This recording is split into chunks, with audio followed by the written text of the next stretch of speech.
राधे कृष्ण कृष्ण कृष्ण राधे राधे कृष्ण कृष्ण राधे राधे राधे कृष्ण कृष्ण कृष्ण राधे राधे राधे कृष्ण कृष्ण कृष्ण राधे राधे कृष्ण कृष्ण राधे राधे राधे कृष्ण कृष्ण राधे राधे।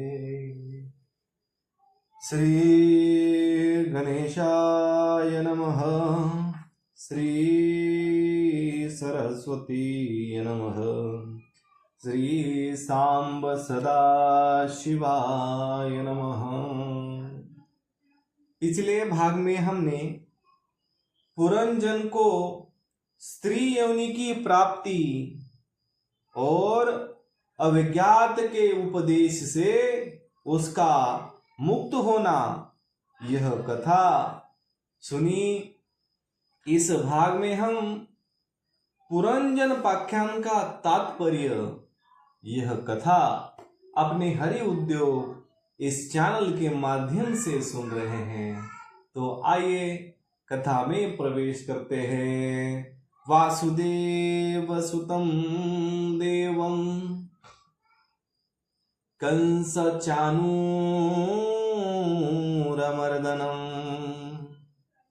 देवकी परमानंदम् कृष्णं वन्दे जगद्गुरुम्। यदा यदा हि धर्मस्य ग्लानिर्भवति भारत अभ्युत्थानं धर्मस्य तदात्मानं सृजाम्यहम्। करारविन्दे पदारविन्दं मुखारविन्दे विनिवेशयन्तम् वटाश पत्राश पुटे शयानं बालं मुकुन्दं मनसा स्मरामि। श्यावर रामचंद्र की जय। पवन सूत हनुमान की जय। उमापति महादेव की जय। जय जय श्री राधे श्याम। राजा प्राचीन ब्रही ने कहा, भगवान मेरी समझ में आपके वचनों का अभिप्राय पूरा नहीं आ रहा है। विवेकी पुरुष ही इनका तात्पर्य समझ सकते हैं। हम कर्म मोहित जीव नहीं। श्री नारद जी ने कहा, राजन पुरंजन नगर का निर्माता जीव है।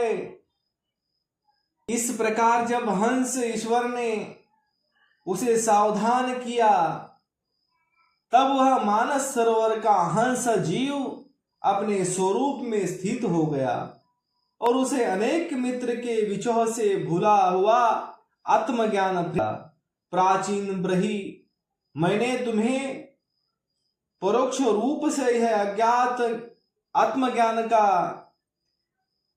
दिग्दर्शन कराया है, क्योंकि जगत कर्ता जगदीश्वर को परोक्ष वर्णन ही अधिक प्रिय है। जहां तक हमने पिछले भाग में देखा है, राजा ब्रही ने कहा, अभी ये जो कथा है श्री नारद जी और प्राचीन ब्रही के बीच में चल रही कथा है। प्राचीन ब्रही को नारद जी समझा रहे हैं जीव के महत्व का। वो अपने सत्व और पिछले जन्म में वो क्या था, इस जन्म में कैसी उसकी दशा हुई, ये पूरा सार अभी तक सुना है।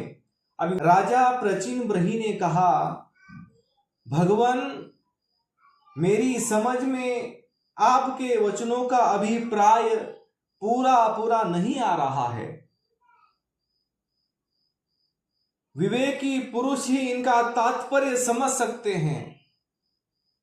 हम कर्म मोहित जीव नहीं। नारद जी ने कहा, राजन, पुरंजन नगर का निर्माता जीव है,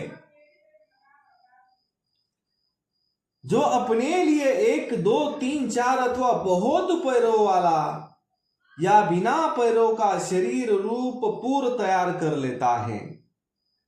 उस जीव का सका जो अविज्ञात नाम से कहा गया है वह ईश्वर है, क्योंकि किसी भी प्रकार के नाम, गुण अथवा कर्मों से जीवों को उसका पता नहीं चलता।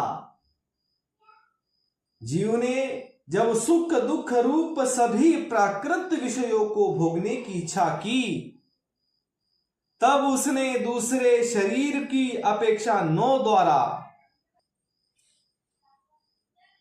2 हाथ और 2 पैरों वाला मानव देह ही पसंद किया। बुद्धि अथवा अविद्या को ही तुम पुरंजनी नाम की स्त्री जानो। इसी के कारण देह और इंद्रिय आदि में मैं मेरेपन का भाव उत्पन्न होता है, और पुरुष इसका आश्रय लेकर शरीर में इंद्रियों द्वारा विषयों को भोगता है। 10 इंद्रियां ही उसके मित्र है, जिनसे कि सब प्रकार के ज्ञान और कर्म होते हैं। इंद्रियों की वृत्तियां ही उसकी सखियां, और प्राण अपान व्यान उदान समान रूप 5 वृत्तियों वाला प्राण वायु ही नगर की रक्षा करने वाला 5 फन का सर्प है। दोनों प्रकार की इंद्रियों के नायक मन को ही महाबली योद्धा जानना चाहिए। शब्दादि 5 विषय ही पांचाल देश है, जिसके बीच में वह 9 द्वार वाला नगर बसा हुआ है। उस नगर में जो एक एक स्थान पर 2-2 द्वार बताए गए थे, वे 2 नेत्र गोलक, 2 नासा छिद्र और 2 कर्ण छिद्र हैं। इनके साथ मुख, लिंग और गुदा, ये 3 और मिलाकर कुछ 9 द्वार है। इन्हीं में होकर वह जीव इंद्रियों के साथ बाह्य विषयों में जाता है। इसी में 2 नेत्र गोलक, 2 नासा छिद्र और 1 मुख, ये 5 पूर्व के द्वार हैं। दाहिने कान को दक्षिण का और बाएं कान को उत्तर का द्वार समझना चाहिए। गुदा और लिंग, ये नीचे के 2 छिद्र पश्चिम के द्वार हैं। यद्योता और अरवी मुखी नाम के जो द्वार एक स्थान पर बतलाए हैं, वे नेत्र गोलक हैं, तथा रूप विभाजित नाम का देश है, इसका इन द्वारों से जीव चक्षु इंद्रिय की सहायता से अनुभव करता है। चक्षु इंद्रियों की ही पहले द्युम्न नाम का सखा कहा गया है। दोनों नासा छिद्र ही नलिनी और नलिनी नाम के द्वार है। नासिका का विषय गंध सौरभ देश है, तथा घ्राणेन्द्रिय अवधूत नाम का मित्र है। मुख मुख्य नाम का द्वार है, उसमें रहने वाला वागिंद्रिय विपन है, और रसेंद्रिय रसविद रसज्ञ नाम का मित्र है। वाणी का व्यापार आपन है, और तरह तरह का अन्न बहुधन है, तथा दाहिना कान पितृहु और बाया कान देवहु कहा गया है। कर्म कांड रूप प्रवृत्ति मार्ग का शास्त्र और उपासना कांड रूप निवृत्ति मार्ग का शास्त्र ही कर्मशाह दक्षिण और उत्तर पांचाल देश है। इन्हें श्रवण इंद्रिय रूप श्रुतधर की सहायता से सुनकर जीव क्रमशः पितृयान और देवयान में मार्ग में जाता है। लिंग ही असुरी नाम की पश्चिमी द्वार है। स्त्री प्रसंग ग्रामक नाम का देश है और लिंग में रहने वाला उपस्थेंद्रिय दुर्मद नाम का मित्र है। गुदा निर्ति नाम का पश्चिमी द्वार है। नरक वेशस नाम का देश है और गुदा में स्थित पायु इंद्रिय लुब्धक नाम का मित्र है। इनके सिवा 2 पुरुष आंधे बताए गए थे, उनका रहस्य भी सुनो। वे हाथ और पांव हैं, इन्हीं की सहायता से जीव क्रमशः सब काम करता है और जहां तहां जाता है। उसमें रहने वाला मन ही सुचिन नाम का प्रधान सेवक है। जीव उस मन के सत्वादि गुणों के कारण ही प्रसन्नता हर्ष रूपी विकार अथवा मोह को प्राप्त होता है। बुद्धि राज महर्षि पुरंजनी जिस जिस प्रकार स्वप्नावस्था में विकार को प्राप्त होती है और जागृत अवस्था में इंद्रियों को विकृत करती है, उसकी गुणों से लिप्त होकर आत्मा जीव भी उसी रूप में उसी की वृत्तियों का अनुकरण करने को बाध्य होता है। यद्यपि वस्तुतः वह उनका निर्विकार साक्षी मात्र ही है। शरीर ही रथ है, उसमें ज्ञानेंद्रिय रूप 5 घोड़े जुते हुए हैं। देखने में संवत्स रूप काल के समान ही उसका अप्रतिहत वेग है, वास्तव में वह गतिहीन है। पुण्य और पाप ये 2 प्रकार के कर्म ही उसके पहिए हैं। 3 गुण ध्वजा है, 5 प्राण ढोरिया है, मन बागडोर है, बुद्धिया सारथी है, हृदय बैठने का स्थान है और सुख दुख द्वंद्व जुए है। इंद्रियों के 5 विषय उसमें रखे हुए आयुध है और 7 धातुएं उसके आवरण है। 5 कर्मेंद्रिया उसकी 5 प्रकार की गति है। इस रथ पर चढ़कर रथी रूप यह जीव मृगत तृष्णा के समान मिथ्या विषयों की ओर दौड़ता है। 11 इंद्रिया उसकी सेना है तथा 5 ज्ञानेंद्रिय के द्वारा उन इंद्रियों के विषयों को अन्याय पूर्वक ग्रहण करना ही उसका शिकार खेलना है, जिसके द्वारा काल का ज्ञान होता है। संवत्सर ही चंड द्वेग नाम का गंधर्व राज है, उसके अधीन जो 360 गंधर्व बताए गए थे वे दिन और 360 गंधर्विया रात्रि है। ये बारी बारी से चक्कर लगाते हुए मनुष्य की आयु को हरते रहते हैं। वृद्ध अवस्था ही साक्षात काल कन्या है, उसे कोई भी पुरुष पसंद नहीं करता। तब मृत्यु रूप यवनराज ने लोक का संहार करने के लिए उसे बहीन मानकर स्वीकार कर लिया। अधिक मानसिक क्लेश और व्याधि रोगादि शरीर आदि कष्ट ही उसी यवनराज के पैदल चलने वाले सैनिक हैं तथा प्राणियों को पीड़ा पहुंचाकर शीघ्र ही मृत्यु के मुख में ले जाने वाला शीत और उष्ण 2 प्रकार का ज्वर ही उद्वार नाम का उसका भाई है। इस प्रकार यह देहाभिमानी जीव अज्ञान से आच्छादित होकर अनेक प्रकार के आदि भौतिक आध्यात्मिक और आदि दैविक कष्ट भोगता हुआ 100 वर्ष तक मनुष्य शरीर में पड़ा रहता है। वस्तुतः तो वह निर्गुण है, किंतु प्राण इंद्रिय और मन के धर्म को अपने में आरोपित कर मैं मेरेपन के अभिमान से बांधकर शूद्र विषयों का चिंतन करता हूं, तरह तरह के कर्म करता रहता है।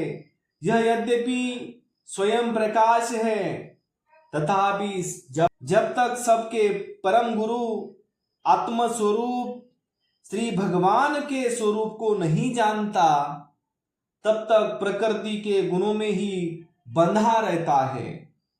उन गुणों का अभिमानी होने से वह विवश होकर सात्विक, राजस और तामस कर्म करता है तथा उन कर्मों के अनुसार भिन्न भिन्न योनियों में जन्म लेता है।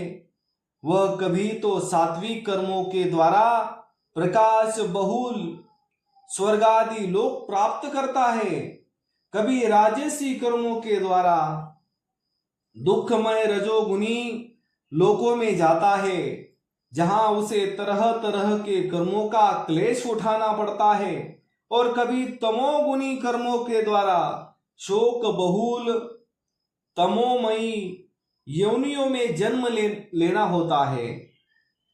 इस प्रकार अपने कर्म और गुणों के अनुसार देव योनि, मनुष्य योनि अथवा पशु पक्षियों में जन्म लेकर कभी पुरुष, कभी स्त्री और कभी नपुंसक होता है।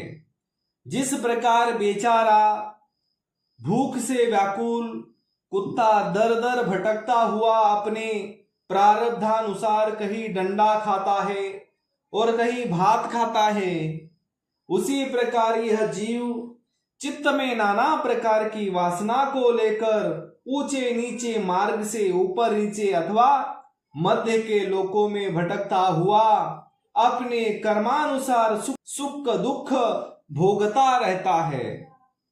आदि दैविक, आदि भौतिक और आध्यात्मिक इन तीन प्रकार के दुखों में किसी भी एक से जीव का सर्वथा छुटकारा नहीं होता। यद्यपि कभी वैसा जान पड़ता है तो वह केवल तात्कालीन प्रवृत्ति ही है। वह ऐसी ही है जैसे कोई सिर पर भारी बोझा ढोकर ले जाने वाला पुरुष कंधे पर रख ले। इस तरह सभी प्रकृतियां दुख निवृत्ति जाननी चाहिए। यदि किसी उपाय से मनुष्य एक प्रकार के दुख से छुट्टी पाता है तो दूसरा दुख आकर उसके सिर पर सवार हो जाता है। शुद्ध हृदय नरेंद्र, जिस प्रकार स्वप्न में होने वाला स्वप्नांतर उस स्वप्न से सर्वथा छूटने का उपाय नहीं है, उसी प्रकार कर्म फल भोग से सर्वथा छूटने का उपाय केवल कर्म नहीं हो सकता, क्योंकि कर्म और कर्म फल भोग दोनों ही अविद्या युक्त होते हैं। जिस प्रकार स्वप्न अवस्था में अपने मनोमय लिंग शरीर से विचरने वाले प्राणी को स्वप्न के पदार्थ न होने पर भी भासते हैं, उसी प्रकार ये दृश्य पदार्थ वस्तुतः न होने पर भी जब तक अज्ञान निद्रा नहीं टूटती बने ही रहते हैं और जीव को जन्म मरण रूप संसार से मुक्ति नहीं मिलती। अतः इनकी आत्यांतिक निवृत्ति का उपाय एकमात्र आत्मज्ञान ही है। राजन, जिस अविद्या के कारण परमार्थ स्वरूप आत्मा को यह जन्म मरण रूप अनर्थ परंपरा प्राप्त हुई है, उसी की निवृत्ति गुरु स्वरूप श्री हरि में सदृढ़ भक्ति होने पर भी हो सकती है। भगवान वासुदेव में एकाग्रता पूर्वक सभ्य प्रकार से किया हुआ भक्ति भाव ज्ञान और वैराग्य का आविर्भाव कर देता है। राजर से यह भक्ति भाव भगवान की कथाओं के आश्रित रहता है। इसीलिए जो श्रद्धा पूर्वक उन्हें प्रतिदिन सुनता जा पड़ता है, उसे बहुत शीघ्र इसकी प्राप्ति हो जाती है। राजन, जहां भागवत गुणों को कहने सुनने में तत्पर विशुद्ध चित्त भक्तजन रहते हैं। उस साधु समाज में सब और महापुरुषों के मुख से निकले हुए श्री मधुसूदन भगवान के चरित्र शुद्ध अमृत की अनेकों नदियां बहती रहती हैं। जो लोग अतृप्त चित्त से श्रवण में तत्पर अपने कर्ण कुहरों द्वारा उस अमृत का छक कर पान करते हैं, उन्हें भूख, प्यास, भय, शोक और मोह आदि कुछ भी बाधा नहीं पहुंचा सकते। हाय, स्वभावतः प्राप्त होने वाले इन क्षुधा, पिपास आदि विघ्नों से सदा घिरा हुआ जीव समुदाय श्री हरि के कथामृत सिंधु से प्रेम नहीं करता। साक्षात प्रजापतियों के पति ब्रह्मा जी, भगवान शंकर, स्वयंभू मनु, दक्षादि प्रजापति गण, सनकादि नैरिष्ट ब्रह्मचारी, मरीचि, अत्रि, अंगिरा, पुलस्त, पुलह, क्रतु, भृगु, वशिष्ठ और मैं, ये जितने ब्रह्मवादी मुनिगण हैं, समस्त वांग्मय के अधिपति होने पर भी तप, उपासना और साधना के द्वारा ढूंढ ढूंढ कर हार गए, फिर भी उस सर्वसाक्षी परमेश्वर को आज तक न देख सके। वेद भी अत्यंत विस्तृत है, उसका पार पाना हासी खेल नहीं है। अनेकों महानुभाव उसकी आलोचना करके मंत्रों में बताए हुए वज्र हस्तत्वादि गुणों से युक्त इंद्रादि देवताओं के रूप में भिन्न भिन्न प्रक्रमों के द्वारा यद्यपि उस परमात्मा का ही यजन करते हैं, तथापि उसके स्वरूप को भी नहीं जानते। हृदय में बार बार चिंतन किए जाने पर भगवान जिस समय जिस जीव पर कृपा करते हैं, उसी समय वह लौकिक व्यवहार एवं वैदिक कर्म मार्ग की बद्ध मूल अवस्था से छुट्टी पा जाता है। ब्रहीश मन, तुम इन कर्मों में परमार्थ बुद्धि मत करो, ये सुनने में ही प्रिय जान पड़ते हैं, परमार्थ का तो स्पर्श भी नहीं करते। ये जो परमार्थवत दिख पड़ते हैं, इनमें केवल अज्ञान के ही कारण जो मलिनमति कर्मवादी लोग वेद को कर्म परक बताते हैं, वे वास्तव में उसका मर्म नहीं जानते। इसका कारण यही है कि वे अपने स्वरूपभूत लोक आत्म तत्व को नहीं जानते, जहां साक्षात श्री जनार्दन भगवान विराजमान हैं। पूर्व की और अग्रभाग वाले कुशालों से संपूर्ण भूमंडल को आच्छादित करके अनेकों पशुओं का वध करने से तुम बड़े कर्माभिमानी और उद्धत हो गए हो, किंतु वास्तव में तुम्हें कर्म या उपासना किसी के भी रहस्य का पता नहीं है।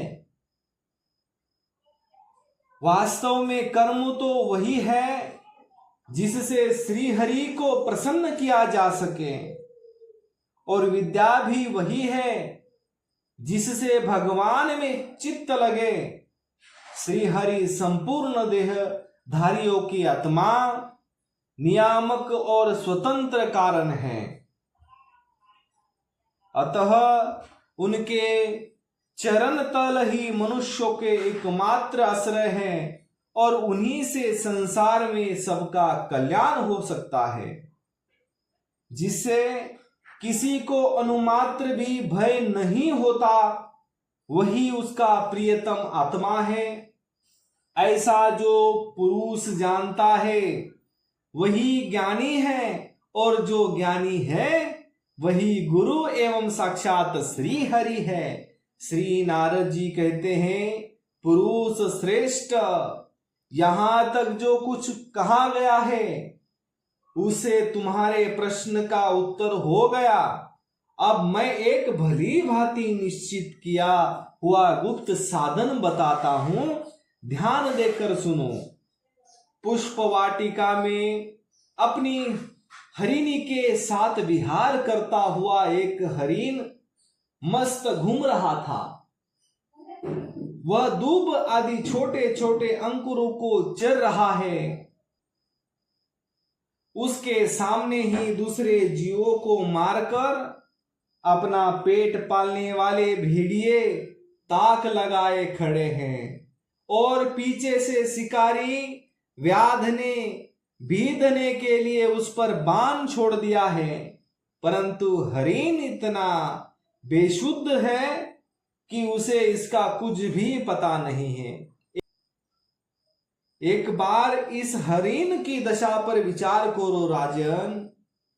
इस रूपक का आशय सुनो। यह मृत प्राण हरिण तुम्ही हो। तुम अपनी दशा पर विचार करो। पुष्पों की तरह यह स्त्रियां केवल देखने में सुंदर है। इन स्त्रियों के रहने का घर ही पुष्प वाटिका है। इसमें रहकर तुम पुष्प के मधु और गंध के समान शुद्र सकाम कर्मों के फल रूप जीव और जननेंद्रियों को प्रिय लगने वाले भोजन तथा स्त्री संग आदि तुच्छ भोगों को ढूंढ रहे हो। स्त्रियों से घिरे रहते हो और अपने मन को तुमने उन्हीं में फंसा कर रखा है। स्त्री पुत्रों का मधुर भाषण ही भोरों का मधुर गुंजार है। तुम्हारे कान उन्हीं से उसी में अत्यंत आसक्त हो रहे हैं। सामने ही भेड़ियों के झुंड के समान काल के अंश दिन रात तुम्हारी आयु को हर रहे हैं, परंतु तुम उनकी कुछ भी परवाह न कर गृहस्थियों के सुखों में मस्त हो रहे हो। तुम्हारे पीछे गुपचुप लगा हुआ शिकारी काल है। अपने पीछे हुए बाणों से, अब काल के छिपे हुए बाणों से तुम्हारे हृदय को दूर से ही बिध डालना चाहता है। इस प्रकार अपने को मृग की सी स्थिति में देखकर तुम अपने चित्त को हृदय के भीतर निरुद्ध करो और नदी की भांति प्रवाहित होने वाली श्रवण इंद्रिय की बाह्य वृत्ति को चित्त में स्थापित करो, अंतर्मुखी करो। जहां कामी पुरुषों की चर्चा होती रहती है, उस गृहस्थ आश्रम को छोड़कर परम हंसों के आश्रय श्री हरि को प्रसन्न करो और क्रमशः सभी विषयों से विरक्त हो जाओ। राजा प्राचीन ब्रही ने कहा, भगवान आपने कृपा करके मुझे जो उपदेश दिया उसे मैंने सुना और उस पर विशेष रूप से विचार भी किया। मुझे कर्म का उपदेश देने वाले इन आचार्यों को निश्चय ही इसका ज्ञान नहीं है। यदि ये इस विषय को जानते तो मुझे इसका उपदेश क्यों न करते। विप्रवर, मेरे उपाध्यायों ने आत्म तत्व के विषयों में मेरे हृदय में जो महान संशय खड़ा कर दिया था, उसे आपने पूरी तरह से काट दिया। इस विषय में इंद्रियों की गति न होने के कारण मंत्र दृष्टा ऋषियों को भी मोह हो जाता है। वेदवादियों का कथन जगह जगह सुना जाता है कि पुरुष इस लोक में जिसके द्वारा कर्म करता है, उस स्थूल शरीर को यहीं छोड़कर परलोक में कर्मों से ही बने हुए दूसरी देह से उनका फल भोगता है। किंतु यह बात कैसी हो सकती है, क्योंकि उन कर्मों का कर्ता स्थूल शरीर तो यही नष्ट हो जाता है। इसके सिवा जो जो कर्म यहां किए जाते हैं वे तो परलोक में फल देने के लिए किस प्रकार पुनः प्रकट हो सकते हैं। श्री नारद जी ने कहा, पुरंजन, स्थूल शरीर तो लिंग शरीर के अधीन है, अतः कर्मों का उत्तरदायित्व उसी पर है। जिस मन प्रधान लिंग शरीर की सहायता से मनुष्य कर्म करता है, वह तो मरने के बाद भी उसके साथ रहता ही है, अतः वह परलोक में अपरोक्ष रूप से स्वयं उसी के द्वारा उनका फल भोगता है। स्वप्न अवस्था में मनुष्य इस जीवित शरीर का अभिमान तो छोड़ देता है, किंतु इसी के समान अथवा इससे भिन्न प्रकार के पशु पक्षी आदि शरीर से वह मन में संस्कार रूप से स्थित कर्मों का फल भोगता रहता है।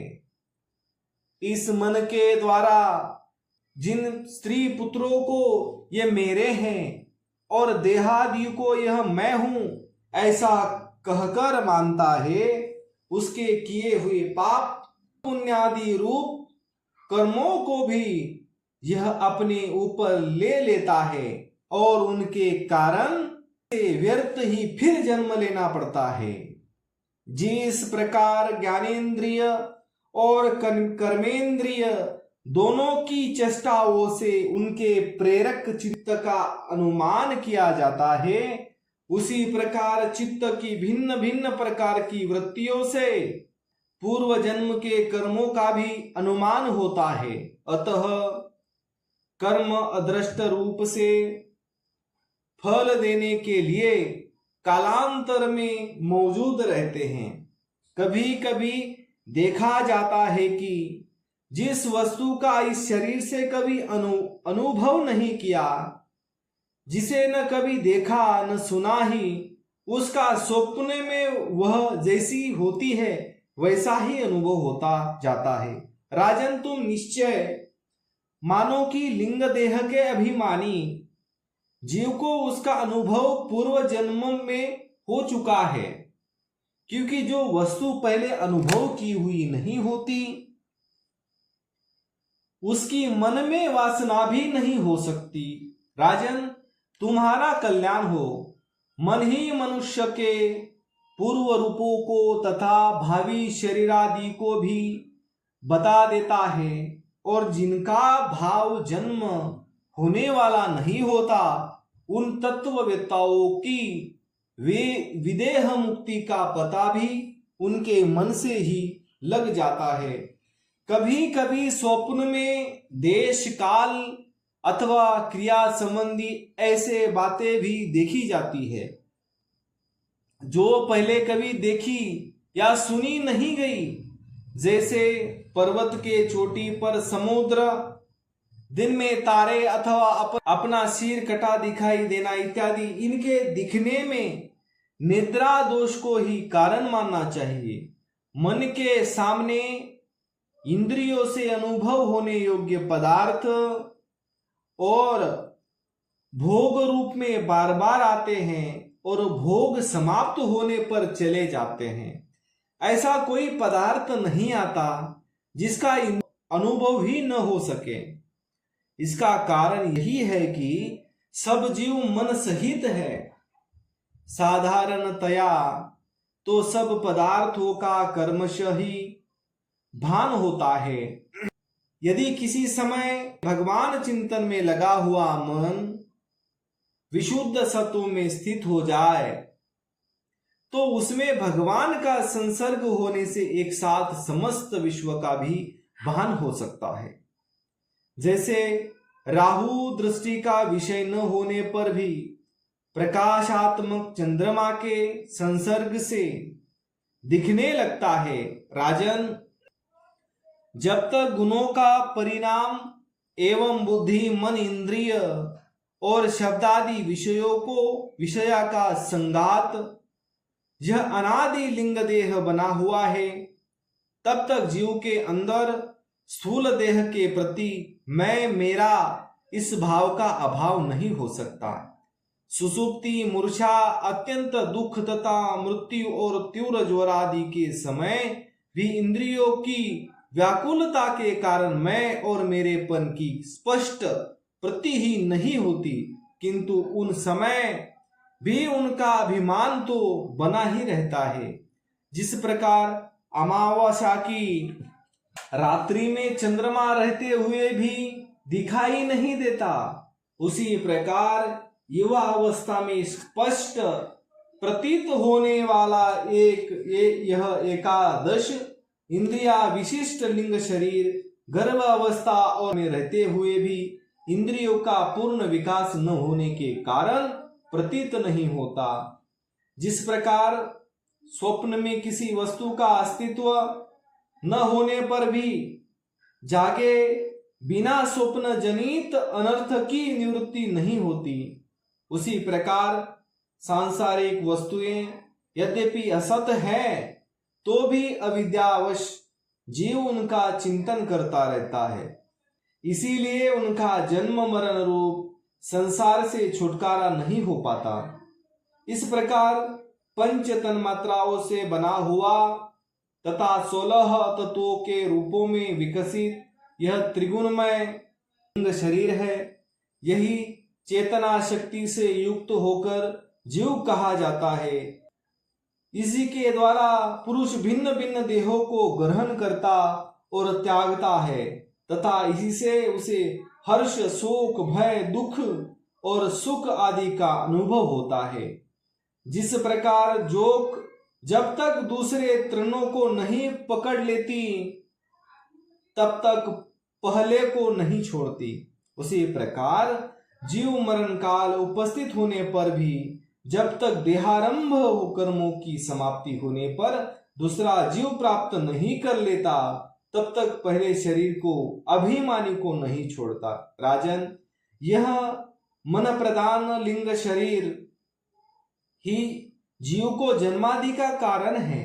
तो जीव जब इंद्रिय जनित भोगों का चिंतन करते हुए बार बार उन्हीं के लिए कर्म करता है, तब उन कर्मों के होते रहने से अविद्यावश वह देहादि के कर्मों में बांध जाता है। अतएव उस कर्म बंध से छुटकारा पाने के लिए संपूर्ण विश्व को भगवत रूप देखते हुए सब प्रकार श्री हरि का भजन करो। उन्हीं से इस विश्व की उत्पत्ति और स्थिति होती है तथा उन्हीं में लय होता है। श्री मैत्रेय जी कहते हैं, विदुर जी, भक्त श्रेष्ठ श्री नारद जी ने राजा प्राचीन ब्रही को जीव और ईश्वर के स्वरूप का दिग्दर्शन कराया। फिर वे उनसे विदा लेकर सिद्ध लोक को चले गए। तब राजर्षि प्राचीन ब्रही भी प्रजा पालन का भार अपने पुत्रों को सौंपकर तपस्या करने के लिए कपिल आश्रम को चले गए। वहां उन वीरवर ने योग की आसक्ति छोड़कर एकाग्र मन से भक्ति पूर्वक श्री हरि के चरण कमलों का चिंतन करते हुए सारूप्य पद प्राप्त किया। निष्पापी विदुर जी देवर्षि नारद जी के परोक्ष रूप से कहे हुए इस आत्मज्ञान को जो पुरुष सुनेगा या सुनाएगा वह शीघ्र ही लिंग देह के बंधन से छूट जाएगा। देवर्षि नारद के मुख से निकला हुआ यह आत्मज्ञान भगवान मुकुंद के यश से संबंध होने के कारण त्रिलोकी को पवित्र करने वाला, अंतःकरण का शोधक तथा परमात्म पद को प्रकाशित करने वाला है। जो पुरुष इसकी कथा सुनेगा वह समस्त बंधनों से मुक्त हो जाएगा और फिर उसे इस संसार चक्र में भी नहीं भटकना पड़ेगा। विदुर जी, गृहस्थाश्रमी पुरंजन के पुरक्ष रूप में कहा हुआ यह अद्भुत आत्मज्ञान मैं गुरु जी की कृपा से प्राप्त किया था। इसका तात्पर्य समझ लेने से बुद्धियुक्त जीव का देहाभिभाव निवृत्त हो जाता है तथा उसका परलोक में जीव किसी प्रकार कर्मों का फल भोगता है या संशय भी मिट जाता है। तो आज के लिए इतना ही। कर्पूर गौरम करुणावतारम संसार सारम भुजगेन्द्रहारम सदा वसन्तं हृदयारविन्दे भवं भवानी सहितं नमामि। सियावर रामचंद्र की जय, पवन सूत हनुमान की जय, उमापति महादेव की जय। जय जय श्री राधे श्याम। शेष चर्चा अगले भाग में।